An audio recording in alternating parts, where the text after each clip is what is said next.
everyone, welcome back to my channel. My name is Ahana. I hope you all are doing well. So a lot of you wanted me to share my cabin crew interview experience. So let's start this video, okay? So guys, क्या हुआ कि सबसे पहले as you all know कि मैंने spice का interview दिया था. तो जैसे मैंने स्पाइस की वेबसाइट पे चेक किया कि इस डेट को और इस वेन्यू पे स्पाइस जो है वो आ रही है, देन उसके 5 दिन के बाद मेरा इंटरव्यू था. तो मैं वहाँ पे वेन्यू पे गई. जो इंटरव्यू की टाइमिंग थी वो 10 AM से 2:30 PM तक की थी. तो मुझे ऑलरेडी पता था कि बहुत ज़्यादा क्राउड होता है. अगर आप जल्दी जाओ तो आपका नंबर जो है वो थोड़ा जल्दी आ जाता है. तो मैं वहाँ वेन्यू पे 9:30 AM सुबह ही पहुँच गई थी. और जब मैं वहाँ होटल में वेन्यू में वहाँ पहुँची 9:30 AM, तो मैंने वहाँ पे देखा कि ऑलरेडी वहाँ पे 500+ गर्ल्स ऑलरेडी वहाँ पे. इतना ज़्यादा क्राउड सुबह ही 9:30 AM पे क्राउड इतना ज़्यादा था.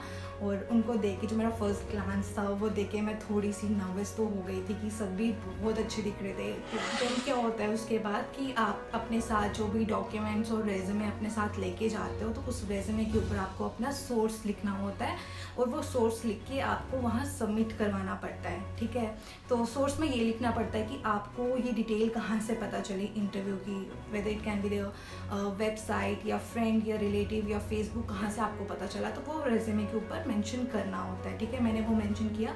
देन मैंने अपना रेज़्यूमे जो है वो वहाँ पे सबमिट करवा दिया.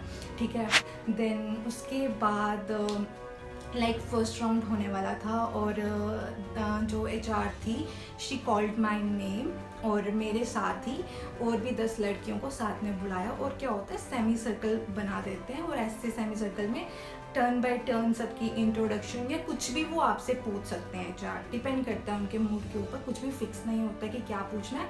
बट बेसिकली जो फर्स्ट राउंड में होता है उसमें जनरली आपकी जो है वो इंट्रो ही लेते हैं. ठीक है, फर्स्ट राउंड था. देन सबकी टर्न हो गई, इंट्रोडक्शन HR ने ले ली. देन उसके बाद टर्न आती है मेरी. तो HR ने सिंपली मुझसे पूछा, शी आस्क्ड मी कि tell me something about yourself. ठीक है, देन मैंने उसके बाद अपनी इंट्रोडक्शन दी. देन उसके बाद उन्होंने मुझे पूछा कि why do you want to become cabin crew. तो मेरा जो रीज़न था कि क्यों मैं कैबिन क्रू बनना चाहती थी, आई एक्सप्लेन्ड हर. ठीक है, देन उसके बाद हमारा राउंड हो गया. फर्स्ट राउंड मेरा इंट्रोडक्शन का बेसिक राउंड हो गया. ठीक है, देन उसके बाद क्या हुआ कि मुझे बहुत ज़्यादा डर लग रहा था. मतलब बहुत ज़्यादा हार्ट बीट होती है ना, ऐसे इतनी ज़ोर से हार्ट बीट हो रही थी. पता नहीं कि लग रहा था कि क्या होगा क्या नहीं होगा. देन क्या हुआ, थोड़ी देर के बाद आधे घंटे के बाद एटलीस्ट हाफ एन आवर, तो उन्होंने जो HR है she called my name for second round. तो मुझे थोड़ा सा अपने ऊपर हुआ कि नहीं यार, फर्स्ट राउंड मेरा हो गया, चलो लेट्स सेकेंड राउंड के लिए अपने आप को करते हैं. तो जो सेकेंड राउंड होता है ना गाइस, वो सेकेंड राउंड में आपको मैंने एक्सप्लेन किया था कि वो स्क्रीनिंग राउंड होता है. लाइक वो BMI राउंड, स्किन जिसमें स्किन चेक करते हैं, हाइट वेट चेक करते हैं, आपका वो सेकेंड राउंड होता है. ठीक है, तो सेकेंड राउंड के लिए थोड़ा सा टाइम देते हैं और मेरा नंबर अभी थोड़ा बहुत पीछे था. Then I went to washroom. मैंने अपना जो ग्रूमिंग है वो सेट किया. जहाँ जहाँ मुझे लग रहा था कि मुझे मार्क्स दिख रहे हैं तो मैंने वहाँ जाके कंसील किया, अच्छे से कंसील किया. जहाँ जहाँ मुझे लगता था कि मुझे थोड़ा सा कंसील करना चाहिए तो मैंने किया. ठीक है, देन क्या हुआ कि सेकेंड राउंड के लिए then she called my name कि अब मुझे मेरी टर्न थी. तो पहले उन्होंने मेरी हाइट चेक किया. देन उसके बाद उन्होंने वेट चेक किया. तो जो मेरा BMI था वो बिल्कुल एक्यूरेट था, उस टाइम पे एग्जैक्ट था. ठीक है, हाइट वेट पे मुझे कोई भी इशू नहीं था. देन उसके बाद उन्होंने मुझे बोला कि शो मी योर हैंड्स. तो मैंने ऐसे अपने हैंड्स ऐसे शो कर दिए. देन लेफ्ट ऐसे राइट, मतलब फ्रंट और बैक की साइड की. देन ऐसे प्रॉपर वो चेक करते हैं आपके, ऐसे अच्छे से ऐसे यहाँ से आपके हाथ चेक करेंगे, हैंड चेक करेंगे. देन आपका ऐसे फ्रंट ऐसे फेस, देन ऐसे चेक करेंगे. मतलब कि लिटरली इतनी पास से आपका फेस, आपकी स्किन देखते हैं ना, लाइक आपका यहाँ से नेक, मतलब बहुत कुछ. उस टाइम पे मेरे फेस पे थोड़ा सा 1-2 मॉस्किटो बाइट भी हुआ था. तो जब मुझे बोला कि ये आपको रेडिशनेस क्यों है, तो मैं डर गई. मेरे को लगा पता नहीं क्या होगा, कहीं मैं इसकी वजह से रिजेक्ट ना हो जाऊँ. तो मैंने बता दिया, मैंने कहा कि मुझे यहाँ पे मॉस्किटो बाइट हुआ है. तो कहती कोई बात नहीं, ये तो ठीक हो जाएगा. देन उसके बाद लेग्स, हाफ लेग्स चेक किया अच्छे से कि कोई स्कार तो नहीं है, कुछ टैटू बर्न कुछ भी तो नहीं. देन ओके, तो then she asked me do you have any tattoo. So I said no, I don't have any tattoo. Then उसके बाद मेरा सेकंड राउंड हो गया. सेकंड राउंड में मुझसे मेरी स्किन, हाइट, वेट ये सब कुछ चेक किया था और मेरा टैटू देख रहे थे जो कि नहीं था. ठीक है, तो मुझे काफ़ी ज़्यादा ना डर भी लग रहा था कि क्या होगा यार, कहीं सिलेक्ट होंगी कि नहीं होंगी सेकंड थर्ड राउंड के लिए ये वो. तो then after some time she called my name for third round, ठीक है। तो थर्ड राउंड के लिए मैं सिलेक्ट हो गई, और जो थर्ड राउंड था वो थर्ड राउंड था GD राउंड था, ग्रुप डिस्कशन राउंड, ठीक है।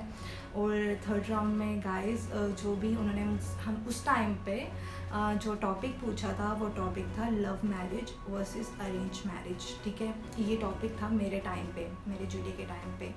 तो काफ़ी ज़्यादा इंटरेस्टिंग टॉपिक था, और लाइक जैसे ही स्टार्ट हुआ तो मैं काफ़ी ज़्यादा इस टॉपिक में काफ़ी ज़्यादा इनिशिएट ले रही थी, काफ़ी ज़्यादा मैं बोल रही थी। पता है गाइस क्या होता है इसमें, जो आपका GD राउंड होता है ना, कई लोग होते हैं वो ना HR का ही ऐसे फेस देखते रहते हैं, कई लोग चुप हो जाते हैं, कहीं चुप करके बैठते हैं, कई लोग वेट करते हैं कि हम अभी बोलेंगे, हम अभी बोलेंगे। तो पता है क्या, GD राउंड का उनका सिर्फ एक ही मोटिव है, वो ये देखना चाहते हैं कि आप कितनी अच्छे से आप अपने आप को प्रेजेंट कर सकते हो, कितने अच्छे से आप अपने आप को अपनी बात आगे रख सकते हो, कितना कॉन्फिडेंस आपके अंदर है, और आपकी कम्युनिकेशन स्किल्स कैसी है।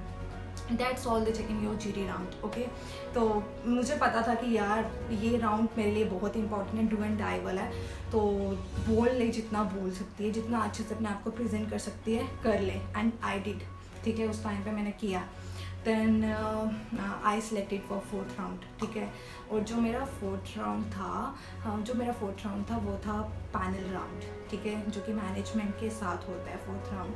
तो फोर्थ राउंड के लिए काफ़ी ज़्यादा टाइम वेट करना पड़ा, क्योंकि पैनल राउंड काफ़ी ज़्यादा टाइम ले रही थी, एटलीस्ट किसी के साथ 15 मिनट, किसी के साथ 5 मिनट, किसी के साथ हाफ एन आवर, ठीक है।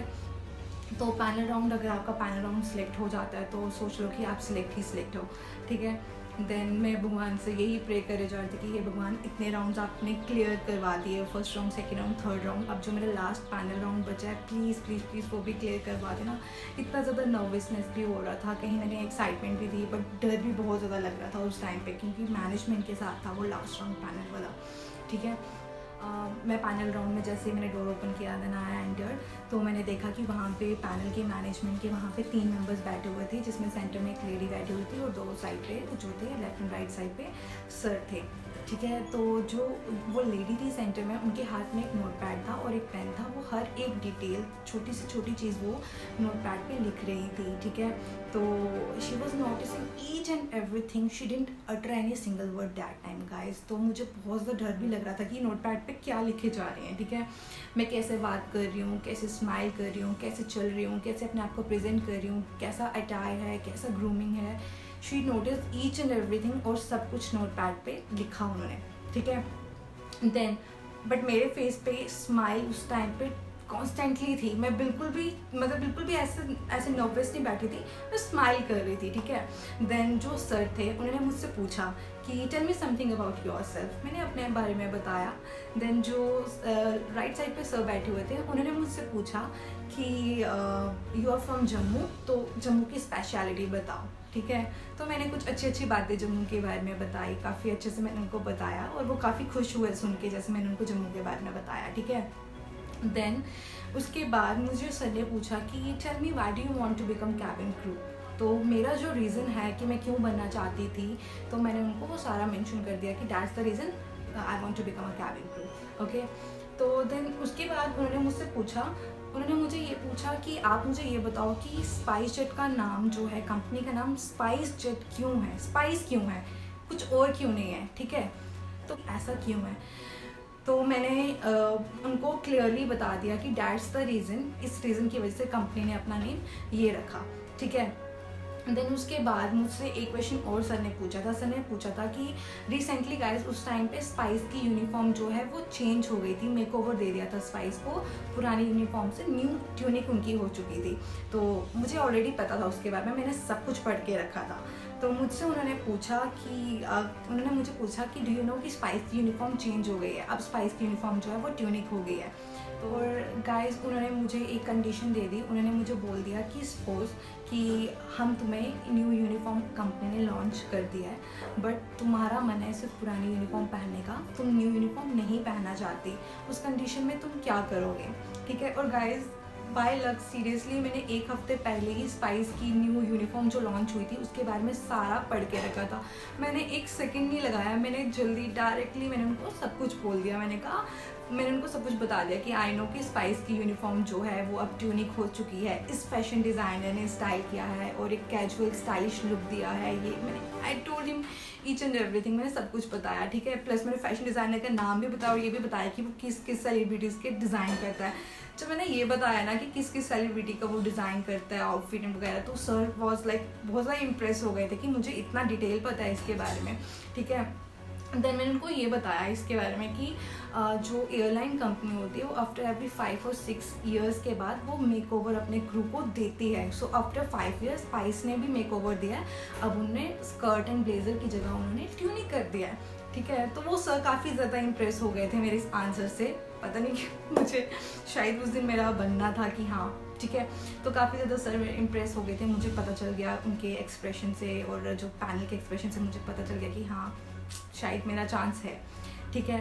तो उसके बाद क्या हुआ कि डैट लेडी जो वो सेंटर में बैठी थी उन्होंने मुझे बोला कि could you please stand up. Then मैं खड़ी हो गई and she asked me to walk.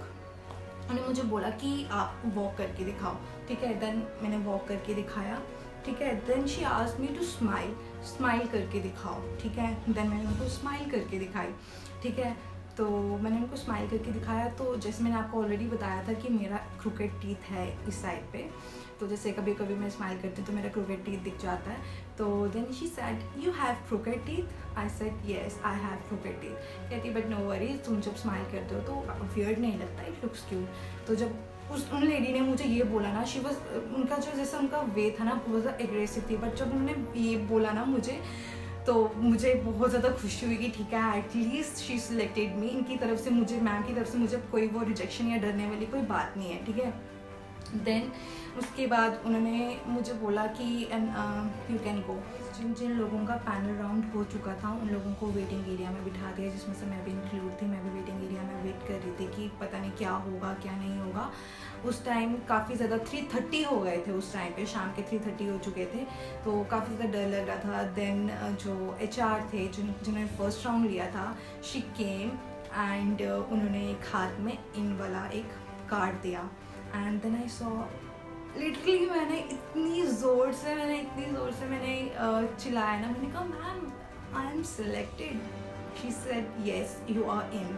तो मुझे इतनी ज़्यादा एक्साइटमेंट हुई, इतनी ज़्यादा, मुझे तो बिलीव ही नहीं हो रहा था कि मतलब I can't explain that moment in my words. मैं एक्सप्लेन नहीं कर सकती कि उस टाइम की जो एक्साइटमेंट थी वो मैं कभी बोल नहीं सकती और कभी मैं एक्सप्लेन भी नहीं कर सकती, ठीक है। देन उसके बाद क्या हुआ, आफ्टर डैट जो HR थी she took all the documents जो रिक्वायर्ड थे, जो भी मैं आपको बता चुकी थी, पासपोर्ट, 10th एंड 12th की मार्कशीट्स, प्लस मैंने ग्रेजुएशन करके रखी थी। मैंने अपनी ग्रेजुएशन की मार्कशीट ओरिजिनल उनको दिखाई और full size photograph, full length coloured photograph and passport size photograph and एक फॉर्म फिल करना होता है, फॉर्म फिल किया।